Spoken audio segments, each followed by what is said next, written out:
ప్రియమైన మా పరలోకపు తండ్రి, నిరంతరము స్తోత్రార్హుడా మీకు వందనాలు. ఈ ఉదయకాల సమయంలో ప్రభువా సజీవులుగా ఉంచిన కొరకై స్తోత్రములు. ఎడారి సెలయేర్ల ద్వారా ఏప్రిల్ 27వ తేదీ నాడు నీ స్వరాన్ని వినగలుటకు సహాయపడమని, మా అందరితో మీరు మాట్లాడము, ఎవరి యొక్క ఆత్మీయ అక్కర చొప్పున మీ స్వరాన్ని వినిపింపచేయమని యేసునామమున ప్రార్థించి వేడుచున్నాము తండ్రి, ఆమేన్. ఎడారిలో సెలయేర్లు ఏప్రిల్ 27. నేను జీవించువాడను మృతుడనైతిని గాని ఇదిగో యుగయుగములకు సజీవుడనై ఉన్నాను. ప్రకటన 1వ అధ్యాయం 18వ వచనం.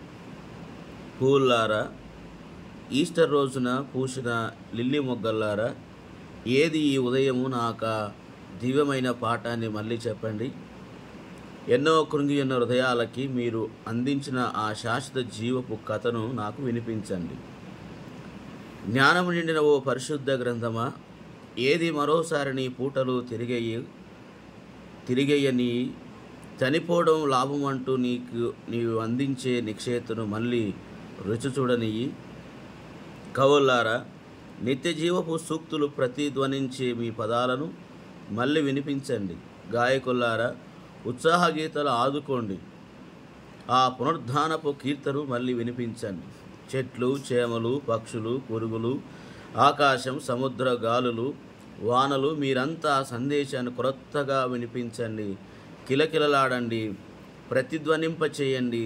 ప్రతి అణువులోని మాట స్పందింపచేయండి. గాలంతా ఈ నివాదం వింపండి. మళ్ళీ మళ్ళీ మళ్ళీ మళ్ళీ ఆ ఆశ నిక్షేతగా మారేదాకా, నిక్షేత అంతా ప్రత్యక్షతలో కేంద్రీకృతమయ్యేదాకా గానము చేయండి.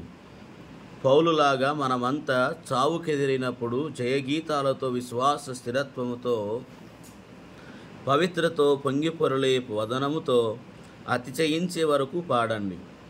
సమాధి దారిలో మృత్యుని మోసుకుంటూ మానవ వదనాలతో మౌనంగా సాగే మానవులారా, సమాధుల వంక ఈ రోజుకి చూడకండి.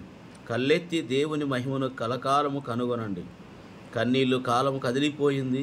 పునరుద్ధానపు పుష్పాలు పకపకమన్నాయి. హృదయాలు పులకరించాయి. గుడి గంటల పిలుపుకి బదులు పలికాయి.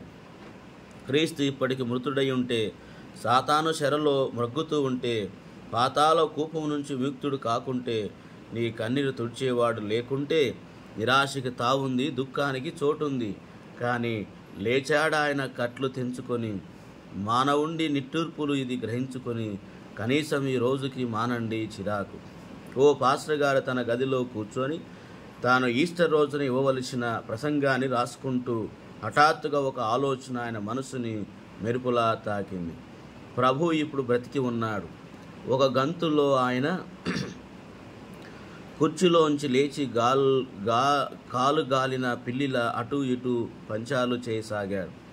క్రీస్తు బ్రతికే ఉన్నప్పుడు ఒకప్పుడున్నవాడు కాడు ఆయన, ఇప్పుడున్నవాడు. ఆయన కేవలం ఒక చరిత్రాత్మక సత్యం కాదు, ప్రస్తుతం సత్యం, జీవించి ఉన్న సత్యం. ఈ ఈస్టర్ నిజం ఎంతో గొప్పది. మరణము నుండి తిరిగి లేచిన క్రీస్తును మనం నమ్ముతాం. గతములోకి మీ ముఖము తిప్పుకోకండి. ఆయన సమాధిని ఆరాధించకండి. బ్రతికి ఉన్న క్రీస్తుని ఆరాధించండి. ఆయన సజీవుడు కాబట్టి మనం సజీవులం, ఎప్పటికీ సజీవులం. అటి కృపను, అటి విశ్వాసతను, సంతోషం, ఆనందములతో ప్రభుని సేవించుదుముగాక. ఆమేన్.